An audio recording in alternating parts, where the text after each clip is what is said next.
பச்சை மாடுகளுக்கு எங்க கொடுக்கணும்? சின்னதுல இருந்து பெருசு வரைக்கும் ரசிகருக்காக வருங்க. ஏன்னா அதுக்கு வந்து கட்சிக்காக வரல. நீங்க அதுக்கு ஒரு பாதுகாப்பு கொடுக்காம எல்லா குழந்தையும் கொண்டு விட்டீங்க. குழந்தைகளை கொல்லலாமாடா?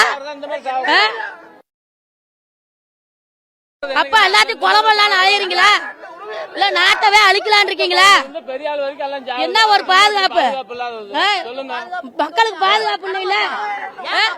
இன்னைக்கு எங்க பையன் செத்து போச்சு. பெத்த